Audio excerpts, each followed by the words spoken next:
Greetings and hello to everyone. This is the Business of Betting podcast, and I'm your host, Jake Williams. Today is episode 43, and we have Anthony Jupp joining the show. Juppy started out as a bookmaker's clerk before moving to the UK to work with Sporting Index and their innovative spread betting product.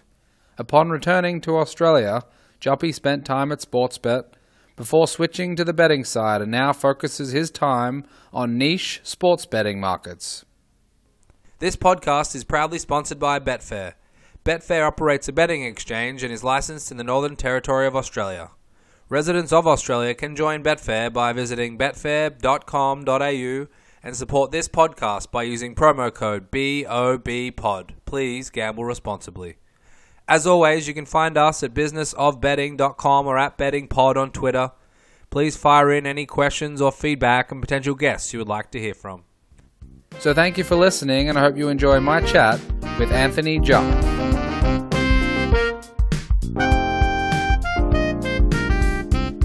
Today I'm joined by Anthony Jupp. Anthony, thank you very much for coming on. No worries, Jake. Absolute pleasure, mate. Privilege. So, Juppy, take us through sort of your first experiences with betting. I got into it very young, probably when I was about 8 or 9. My dad he wasn't fully immersed in it, but he would bet occasionally, but he was very good at it. I found that out later on when I started bookmaking. So he sort of got me involved. I had a sister that trained a few greyhounds. Grew up in Melbourne where it was just a sportsman town, so fell in love with all sports and sort of watching World of Sport there on Sunday mornings. They'd always have a review of the races from the day before and watch that, and probably my earliest memories watching Kingston Town win his third Cox Plate. So, yeah, I got into it quite young and it sort of flowed on from there. So was your dad your biggest influence in those early days? Yeah, Dad was an influence in many ways. My late father now. I spent a lot of time with him growing up. So the sort of two things, sort of from the two aspects that I took away from that I really learnt from Dad was learning how to perceive value, which I think is probably one of the most critical skills that any punter can have. And it's when any sort of younger people or novices sort of come into it, it's one of the first things I sort of teach them how to do. And from that, the art of the deal, making sure you're getting what you perceive as value and then getting it at the right price. And the other thing that he taught me was just sort of patience. Like, he might not have a bet for 2 or 3 months, but when he did, then he'd wait for the one that he'd been waiting for, and then he'd have a real crack at it. So they were the two things that I really learned from my father. And then I was really lucky when I was 18. I was in my final year of high school. My youngest brother was at kindergarten at that stage, and my mum was on the committee of the local kindergarten, and one of the other ladies on the committee, her husband was an on-course bookmaker at the picnics. So he was looking for staff at the time, and he gave me a start, and I started clerking on course when I was 18.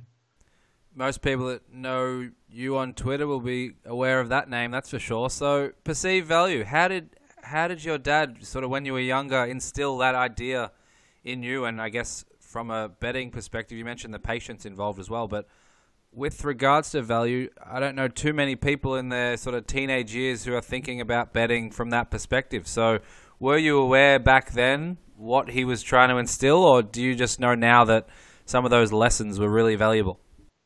It's probably easy with hindsight, Jake, but like I spent, as I said, a lot of time with my father, and it didn't matter whether it was buying. We've always had sort of a farming background, so whether it was buying or selling livestock, or through the business we have in Melbourne with the trucking company, whether it was buying or selling equipment for that, like even with sort of real estate and whatnot, he could look at something and reasonably quickly get a reasonably good idea of what price something is worth, and then work on getting the deal in your favour. So that's something that I sort of had instilled in me by him, and that's something that I've worked on with my craft. And it's what I sort of say to anyone who's sort of getting into it. It's like a good example. You can look at whether it's a sporting event or the price of a horse, and you go, okay, well, am I happy to back this team at minus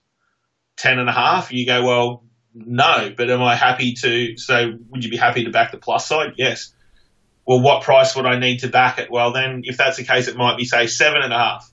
And would you back the plus? No. So the answer is normally somewhere around the middle there. So the quicker you can get to that middle ground and find where the answer probably should be, the quicker you'll be able to assess the value of it and then evaluate yourself to that value. So you're betting numbers and not teams, essentially. In those sort of environments, yeah, you can often tell, especially, and that's another skill that you get over time, is if you put the time and effort in, is if you watch the markets, you do get a bit of a feel about which way they're going to move, and then if that helps you grab the value as well. So it was those sort of things that he sort of instilled in me. Like, I can remember going to like the sheep sales and him buying a pen of lambs for $42 a head or something, and then he'd sell them the next week for $48 a head, and you just think, well, how on earth did he know that was going to go up like that? But it was just, that was sort of how the skill that he had in just learning how things sort of ebbed and flowed. So I was very lucky that I was able to pick up a lot of that from him.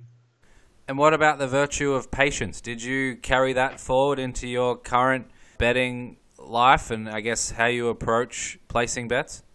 I've got better now, but no, when I first started out, like, patience definitely is a virtue, and it's just waiting for the right opportunities to come along. And that's probably one thing that the sort of novice punter or the younger people coming in that don't have that grounding, they try and rush things, they try and force things, and sometimes you still lapse into it every now and again, but you just get much, much better at it. Like, you will let a particular match go or a particular situation go just because it doesn't quite represent enough value to make it worthwhile getting involved in. Like, I muck around with, well, not muck around, like, I bet on a lot of minor sports, and often these seasons aren't particularly long, so you've just got to try and temper with trying to get the maximum out of the season with, actually, I need to let this opportunity go because there's no real value there, or it's very marginal.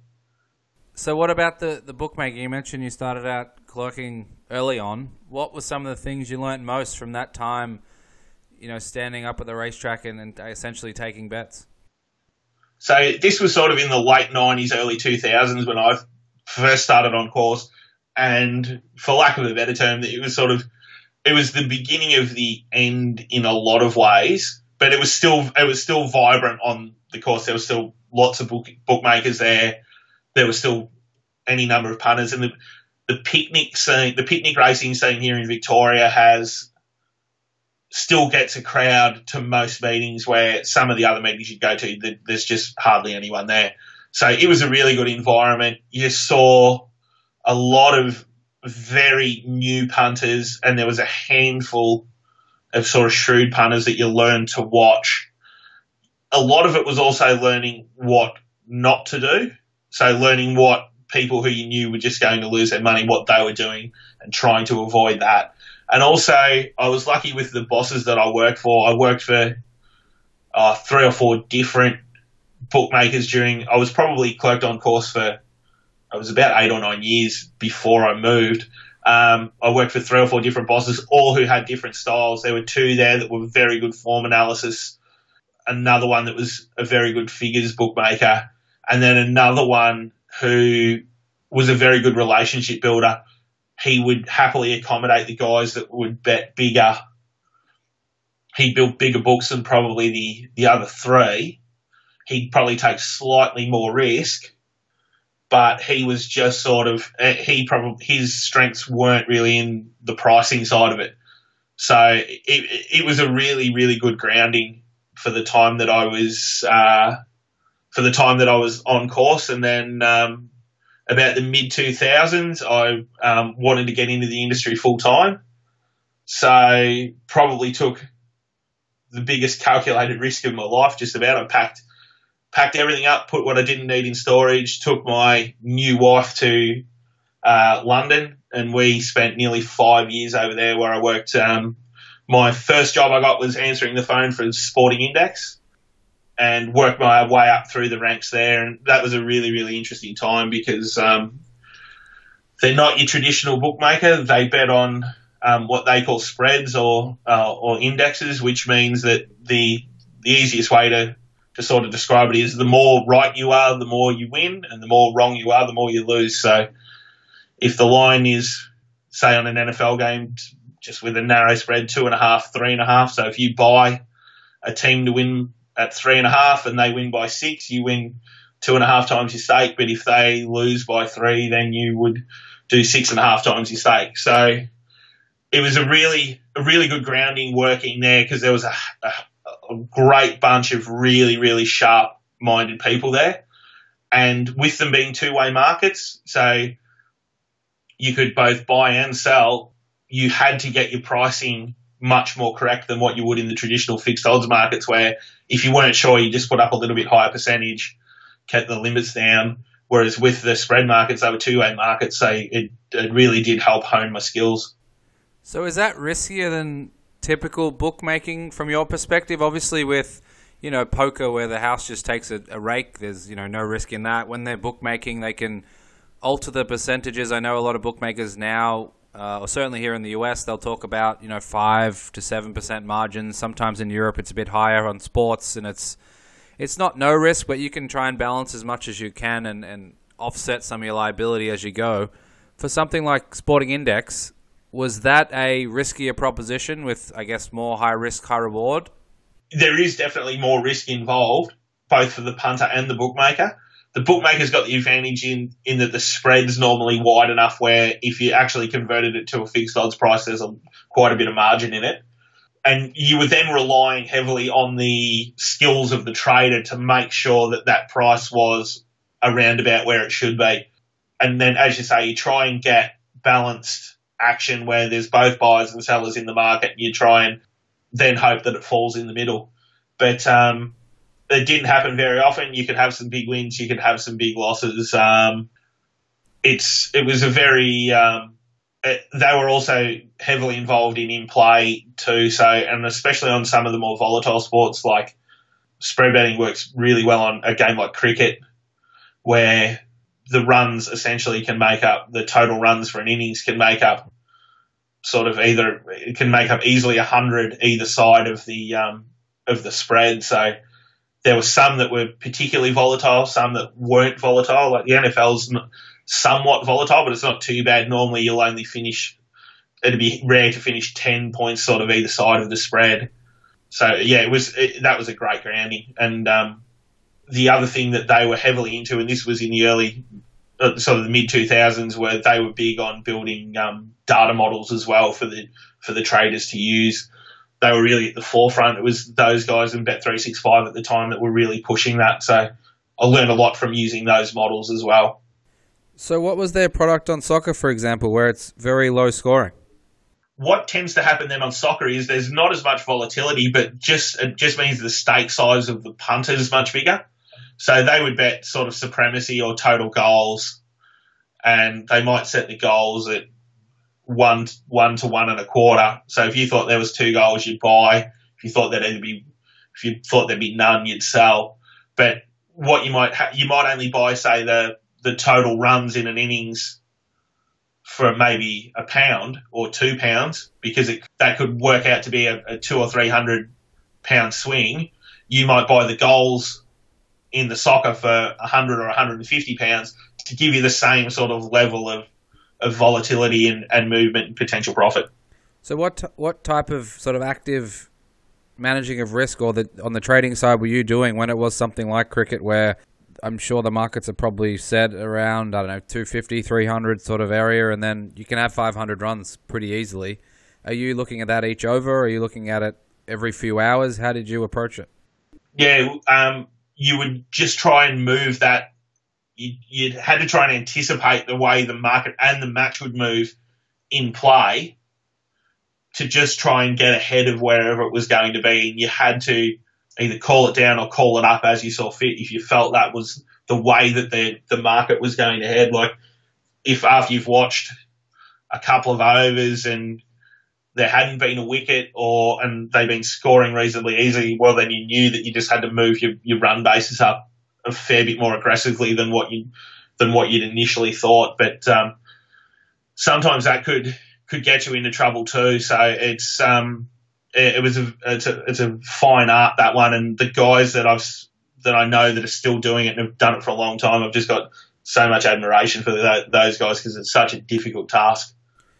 Were they sort of found in the stock market arena more so than the sports betting area, or was it a mix?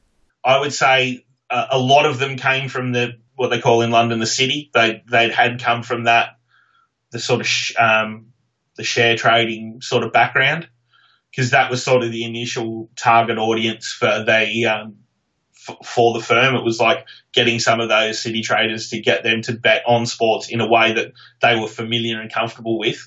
So there was quite a few of those guys, and then there was the mixture of the guys that had come through either traditional fixed odds or were just sort of almost experts in their particular sport. And that was back in a time where each sport would have specific traders for that particular sport. Like I was a bit of an all-rounder. I sort of did US sport and sort of some of the Australian stuff, where there were guys that just did rugby union, just did rugby league, just did La Liga, and there were guys that might just do Irish racing. So yeah, it was. They sort of had they were lucky they had the resources to be able to do that, but you needed those resources to be able to do it properly. And did it successfully attract those type of, for want of a better term, Wall Street guys to come and bet on, the popular UK sports or even US sports and other sports around the world? Yeah, certainly. Yeah, there was always a core group of guys from the city that were betting with them, and they were always the foundation of the business. So yeah, and it's still going now, and they're still going strong. So yeah, they've carved out their little niche in a really competitive market over there in the UK with nowhere near the biggest marketing budget the world's ever seen. Have you read Joe Peters' book on betting on baseball by any chance? Yes, but that would have been back then about 10 years ago. He has a chapter on what he was doing internally. I think it was at Goldman or one of those sort of big Wall Street banks, and he had an NFL essentially season win total book, essentially what Sporting Index was doing, it sounds like, where he would update them after each game and move his lines in a trading type way that was an interesting read, and that was probably 10 years ago or whatever now. Yeah, and essentially that's what they do, and the outrights were like that. You'd update them after each week or each round of the competition, and you'd also bet match to match, and they were also big on, we used to have a lot of player props and that sort of stuff as well, because the player performances were often, anything that had reasonable volatility in it was always a good market to put up. Yeah, no, it makes sense. It makes sense. So when the quants came along and the modeling started, what was it like in the beginning? I'm imagining that, for the Wall Street style traders who are used to, long and shorts and puts and calls and options and that type of stuff, it might not have been as big of a deal. But what was it like in the first few months or years when the quants were actively involved in the modeling? So basically, the modeling, what we used the modeling for initially was for the in-play stuff, because it's very difficult to try and manage more than a handful, like 2 or 3 markets in play if you're doing it manually. So via a model, you could then trade, I think on soccer matches now they're up to about 350 or 400 individual markets. So the models allowed you to put your initial basis in, which you would have come up with via looking at the stats and previous betting and all the things that you'd normally do to price up an event, and you'd then pop those into the model, and then that would calibrate the rest of the market for you and then allow you to make changes as it went through. But I would imagine that those models now, compared to what they were when I was there, would be night and day. So I've actually been very lucky. My cousin worked with me when I was there. He was in the modelling department, so he still mucks around and builds a few models for us now for some of the sports that we do. And those guys were everyone sort of embraced it because they knew it was going to make everyone's job easier. And I think one thing that they did really well was the trading side of it and the quants team shared a floor in the building. So if there was anything wrong or any questions you had, it was easy just to walk around the corner and speak to those guys about it. and they were very receptive. They also had some guys there that were pretty decent punters themselves, and I think that helped. So they sort of got where we were coming from, and we understood where they were coming from, so we had a really good working relationship. Let's talk price. Unlike bookies and totes, the Betfair Exchange is a low-margin, buy-sell, fixed-odds marketplace where the value stays with the punter, not the house. Ready for the game within the game? Join betfair.com.au. Gamble responsibly. And then what did you do once you decided to leave London and head back to Australia? So it was a funny story. I spent about 4 years at Sporting Index. I moved down to Brighton on the south coast and worked for, it was PanBet then, but it's now Marathon Bet. I loved working there. It was a small firm. They had a massive Russian-facing business. But my wife never really settled down there, and she came home for a wedding, and it was about 35 degrees here in Australia. She arrived back in Brighton to 18 inches of snow. Slipped on the way home from the railway station, didn't take her bag off and said, "Pack your bag, we're now moving back home." So we left the UK and moved back here, and I was fortunate enough to then get a job at Sportsbet. This was during a time, it was a really interesting time. It was, in a lot of ways, it was probably one of my favourite parts of my career. I came back and started managing the harness and greyhound books. But this was a time when the Tasmanian tote was still going. They were giving attractive rebates. So we would we'd still take bets from the winning punters, and we'd manage the book accordingly and put back into the tote pools where we needed to manage the risk. And there was a lot of really good, really switched on guys that were working there. This would have been pre the merger of IAS Sportsbet and before they were taken over by Paddy Power. So, yeah, that was a great time. And then the rebates, they sold the Tassie tote and the rebates stopped. So they almost at that stage wound up the harness and greyhound department. So I was lucky enough with my experience that I got in the UK to move over and do some of the US sports and trade some of that. So I was at Sportsbet for about 3 years. So met some wonderful people there, and it was a really, really fun environment to work in. What was the risk management culture like? Because all you hear publicly is account restrictions, not letting on get on. There's a lot of talk about sort of minimum bets and what that should or shouldn't be, or whether or not they're being followed by corporates. Is it as bad as it sounds publicly a lot of the time, or is it that there are a lot of smart people who are willing to take on people and take on some risk, accept some larger bets and different players' engaging manner rather than shutting down and deferring and trying to defend their book? Is that fair to say, or is it like the public sort of sentiment is that they're horrible beasts and everyone who works for these companies are doing a terrible job? The answer is probably somewhere in the middle, Jay. It's when I first started, it was a vibrant marketplace. Like, there was betting back going on between the corporates. Sportsbet might back something with the tab. One of the other corporates might back something with Sportsbet, and the money sort of flowed around and then would eventually finish up in that tote pool for Tasmania because the rebates were attractive. So it sort of went round and round. Everyone found their level, and then what was left over went into there. Then as the UK European influence came into the market, when the Paddy Powers, the Bet365s, the William Hills of the world, and just the migration of not so much, well, people a bit like me that had been in the UK and moved back. It just basically came down to a business decision where at that stage it was cheaper to employ a risk department to go through and analyse accounts and determine which accounts were going to be profitable than it was to fund a trading department with the right level of intellect and give them the tools to actually price things as well as they possibly could to then try and get the best advantage out of it. So that's where that sort of came in. And then I think in the last sort of 12 to 18 months, probably 2 years, it has swung around a bit the other way. The minimum bet laws has certainly helped. Everyone seems to have benefited from it. I haven't heard too many people that have complained about it since it has come in, both on the bookmaking and the punting side. I know it's made the punting side much easier, but it seems to have come back where there is more of a a tolerance for taking some action off the better punters. But they have had to be dragged along by Richie and everyone who sort of backed Richie up to get them to where they are now. So it sounds like it's trending upwards for those who are looking to get a decent bet down and maybe profitable long term, that they might have a better existence moving forward than they might have had in recent years. Definitely on racing, on some of the stuff that I bet on. It's probably the reason why I've say, for lack of a better term, semi-professional. Like, I've always had a sort of a full-time job along the way, but still put as much time as I could into the betting side of it. It's just that if I could get down what I wanted to on the markets that I want to bet on, then I probably could be full-time.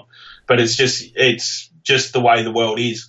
You've just got to be realistic with it. I can't expect the corporates to be putting the same amount of effort into a netball game on a Monday night from New Zealand than I am on Friday night AFL or Monday night NFL. Like, there's just much, much more money in those other markets than what there is in some of these markets that I'm betting.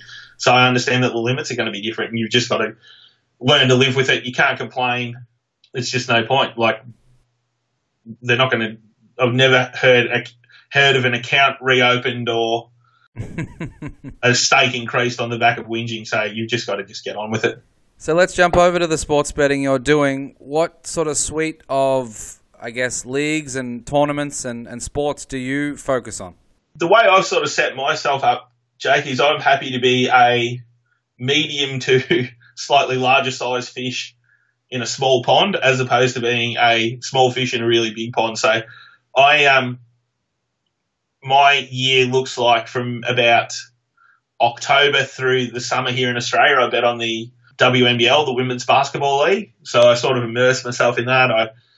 I go to as many games as I can. I watch as many games as I can. And even just doing that gives me an advantage over the corporates, because I know from experience, like, it was one of the first markets they gave me when I moved into the sports department at Sportsbet.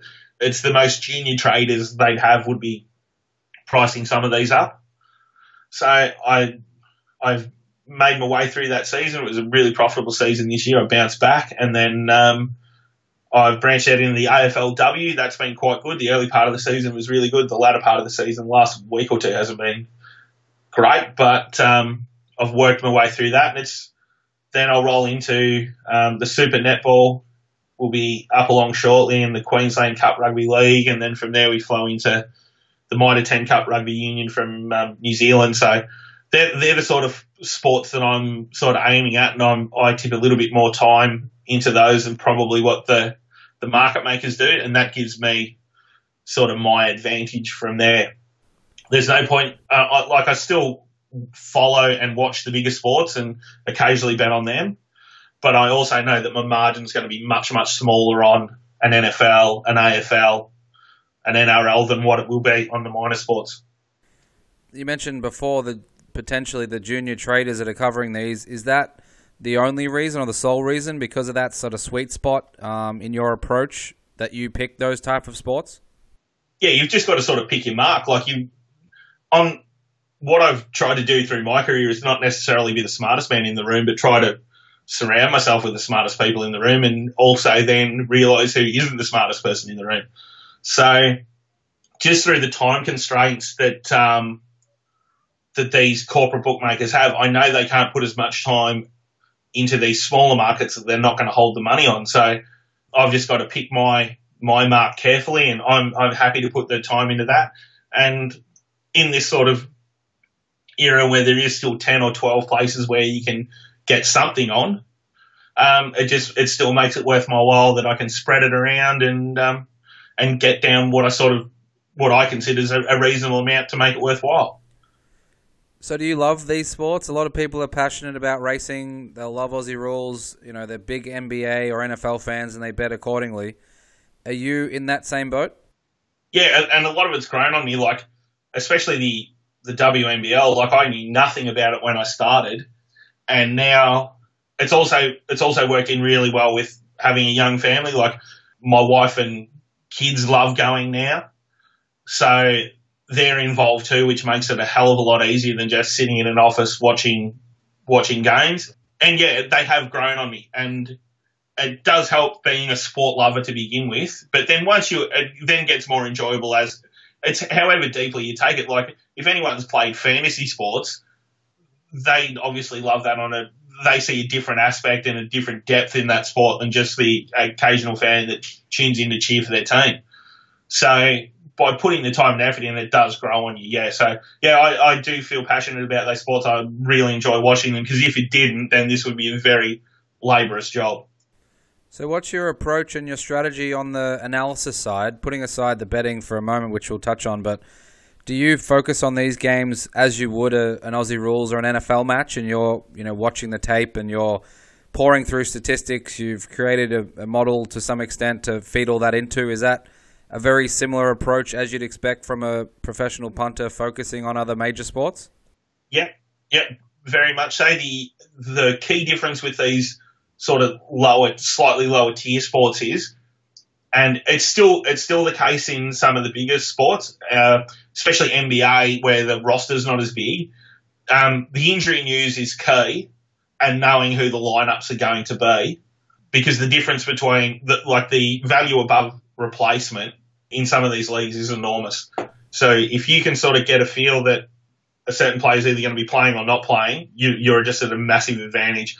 Twitter's a great tool for that, following some of the beat writers and whatnot, but also then just keeping abreast of what's happening, watching games, checking the box scores, seeing if anyone got injured, seeing if they played limited minutes, those sort of things. It's not that different to handicapping an AFL or an NBA. It's just you're using the same sort of fundamentals. So do you have to collect and curate a lot of the information yourself, or is it all out there publicly these days? There's a fair amount of it out there publicly, but there is some of the stuff that you keep yourself as well. There's some proprietary stuff in there that you sort of keep to go along to feed in. But a lot of it's just, as I said, knowing it a bit better than what the traders do. So what's your approach to betting on it? You probably realize that these are niche sort of sports and the limits are obviously going to be a lot lower, and you are comfortable with that, but do you have a sort of a targeted approach when it comes to betting on this? Are you trying to spread out over all games? Are you focusing on sort of key matches? What are some of the things you think about and utilize when you're betting on these sports? So mine's probably reasonably simplistic, Jake. I'll just come up with my number. So whatever I sort of make the game to be, and then if there's enough variance on either side to make it value, probably with a leaning to which team I think should win the game, then that's normally where I'll be betting, and then from there the real ring craft, the old school sort of betting ring craft comes in with it where you need to, trying to get the maximum amount on the game without really collapsing the price. So you want to be just trying to get yourself on and not send too many ripples through the market. So how many outs legitimately do you have on something like AFLW or WNBL Super Netball? Are you talking about a handful of corporates? Are you talking about any exchanges? Take us through what type of options you have. So AFLW is a good one. Betfair have it up there, but there's probably limited liquidity. So I do my best there, and I'll put up what I think. So the one thing that I've learnt with Betfair, being a client of theirs for I was an early adopter of that platform. Once you sort of relieve yourself of worrying about getting the top price and just getting a price that you're comfortable with, betting on the exchange becomes a lot easier. So I put up a realistic price, and then whatever I get matched there is a bonus. And then I go through. The thing with the corporates is they have a bad case of FOMO, the fear of missing out. If one corporate's got a particular market up on a particular sport, most of them will then feel the need that they have to carry it, because they want punters betting almost exclusively with them. So they feel that if another corporate's offering that market, they feel the need to. So most of the corporates here in Australia bet on that. And then the WNBL Pinnacle's very good. They're very fair, although we're going to have some changes there shortly, I think. So yeah, you've just got to then do your best with what's available to you. And the other thing that you have to just get your head around is sometimes you're just not going to be able to get on what you want, and you've just got to be happy to cop what you're left with. That's just the nature of the industry. I'm in it to make money. The bookmakers are in it to make money. I understand that. So once you've sort of got your head around that, it becomes much easier. So what about market manipulation in these instances when they are niche offerings, I suppose, niche sports? Do you find you're moving markets when you're legitimately just having a bet, and also could potentially move markets in a way that people would call market manipulation? Obviously, it's fair game. It's just, the price might move more swiftly if they see a bet from you on a certain side, knowing that potentially down the line you want to be on the other side. Yeah, there can be a little bit of market manipulation. That happens with markets big and small. And yeah, the prices do move rapidly on the smaller markets when educated punters do bet, whether it's me or someone else on those markets. The real good times happen when there's a differing opinion in the market. That's when it can get interesting, because you can see some wild swings there where it can go back and forth. But generally, it gets knocked in the line reasonably quickly, probably off not too many bets. So yeah, there is definitely some market manipulation, but that happens on most markets most days. So out of curiosity, what type of limits are we talking about for something like WNBL? So a good way to look at it is through the lens of Pinnacle. So I think day before a game, the limits are normally 220 to win 200. Early day of game, they might be 550 to win 500, and then like hour before tip off, they might be 1100 to win 1000. So that's sort of what you're looking at. And then the corporates will be slightly less than that as they go through. But so you've just also a lot of it's about timing and just timing your bet to when you want to make sure you're trying to balance getting the best number with getting the most amount on. So that's just always a juggling act and something that you're always refining, but you never master. So is that market wide or just for a professional like yourself in this instance? I'd say that'd be pretty much across the board, purely and simply for the reason that there obviously be more people out there that could potentially have more information and more intelligence than what the market does there. So they're quicker to move it. Whereas on the AFL or the NFL, everyone's sort of on a bit similar playing field there, where it's offset with the handful of guys that do have that sort of that intellect or information. There's going to be 100, 1,000 times more people that are still betting into that market. Whereas the hard part with the minor sports is there's just not that money on the other side of the ledger to balance out whatever I'm betting. Yeah, that makes sense. Do you have an idea of how many professionals or semi-professionals are betting on these type of niche sports, or is it often that the larger syndicates might have a very small percentage of their time allocated to finding an edge in these niche markets as well?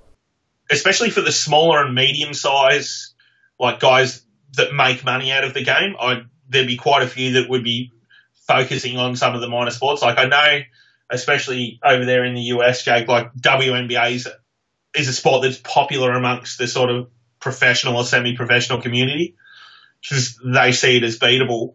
But those limits are less than what they would be on some of the major sports. But it's just normally what it is. The easier the sport is to beat, the lower the limits, and the harder the sport is to beat, the higher the limits. So it's just trying to find carving your little niche somewhere along the way where you're happy and you're still making money. So do you share information or talk about what it's like to bet on Super Netball, WNBL, AFLW? Are there enough people you can find a network for to do that? Because it can be very mundane, even semi-professionally punting by yourself. Have you found that network?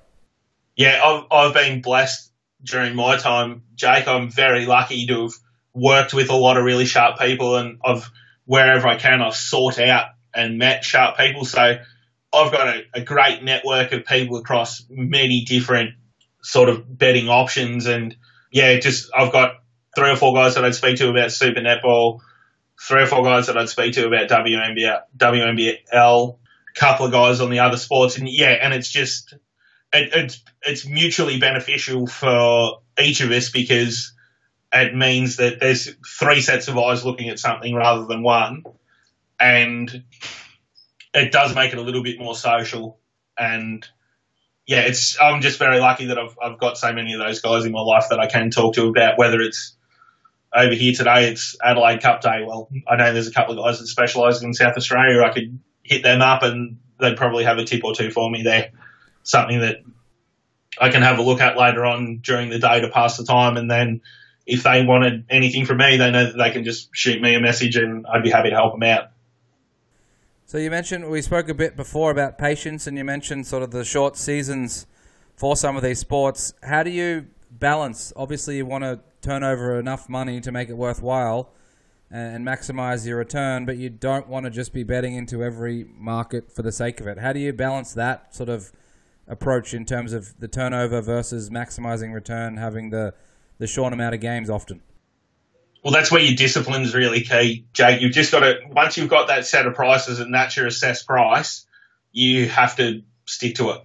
Even though you think you've found the winner to a particular match or a particular outcome, if the value isn't there and that price is very similar to what you've marked it, you've just got to learn to let it go. Because if you don't, you're just going to be having too many marginal bets across the season. Your turnover will be up, but your profit on turnover will probably be down. So you'd probably rather have a higher profit on turnover and not turnover as much, but you're probably taking less risk in doing that than what you would be if you're just taking these marginal plays, trying to wring every last cent out of the season. So I reckon at least the last couple of years, I've got much, much better at that, of not betting in every game, letting stuff go, but still finding the right spots to bet. Yeah, it makes sense. I think, younger punters who may not like these sports, what would be your advice to them if, you can carve out your niche in these sports, and maybe they're not passionate about Super Netball, but if they're smart enough, they can find an edge based on sort of your global experience on the bookmaking side, on the betting side, working at somewhere like Sporting Index, which is different again. Do you have any insights for those younger punters looking to get into the game and may not be able to turn a profit betting on NFL year one or betting into Sydney racing year one? What do you suggest for them? What I'd suggest that for them is, Jake, is there's many tiers to these sports. So pick whichever sport you're passionate about and which one you love. So take the NFL, for example.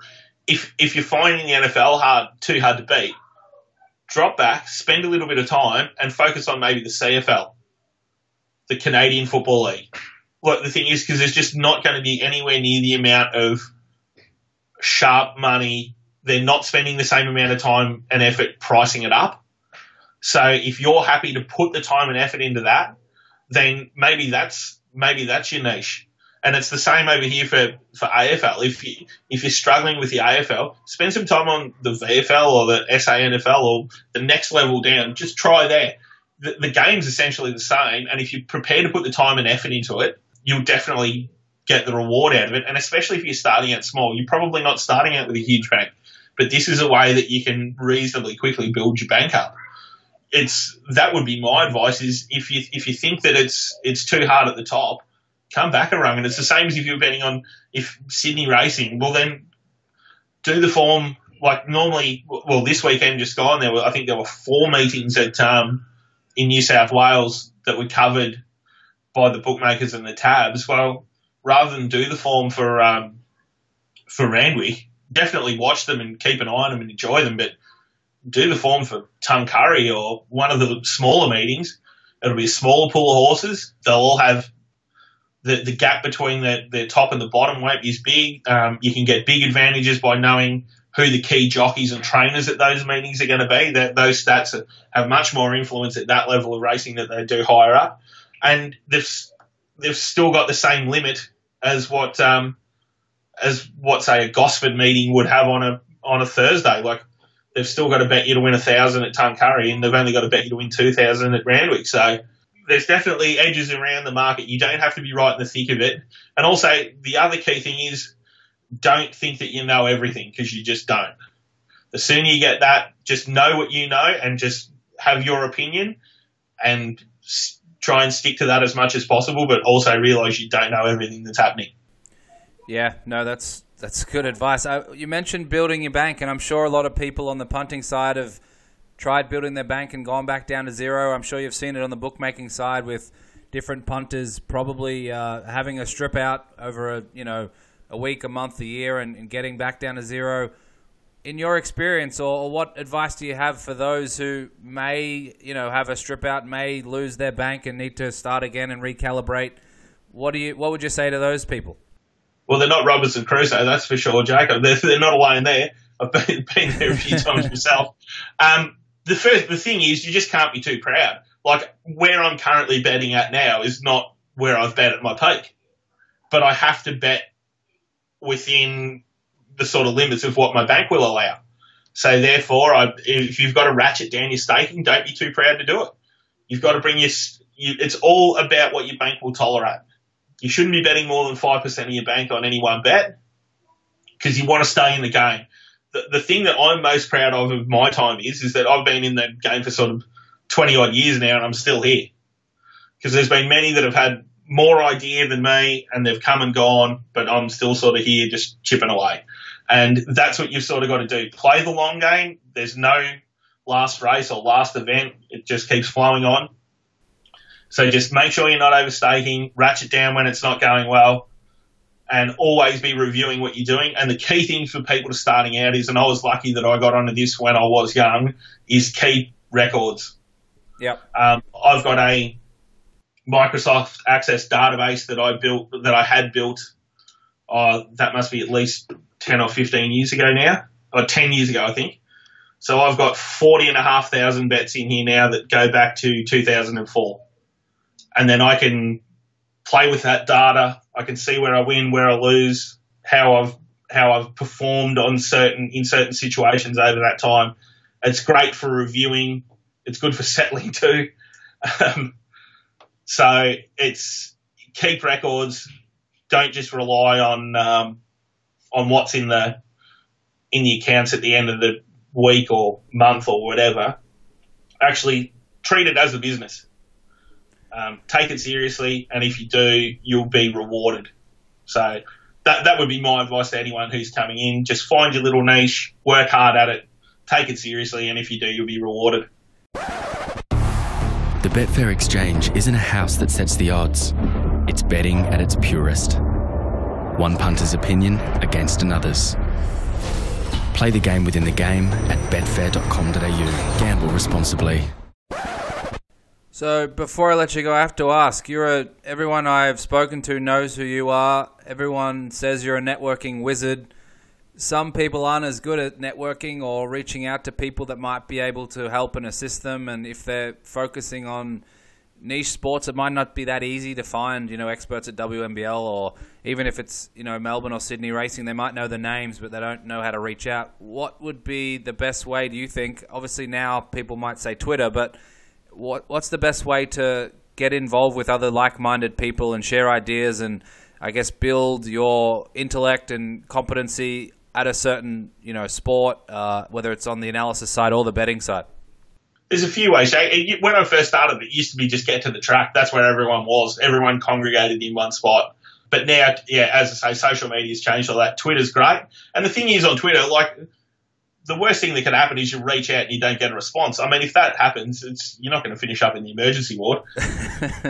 Most people who are in the game are more than happy to help, and they're more than happy to share their ideas. And you might not get the full picture, but you'll at least you'll get enough out of it to make it worthwhile and to keep going. Just don't be afraid. You'll be surprised if you put some thoughts out there yourself, whether it's on Twitter or you have a blog or the forums have sort of dropped off now.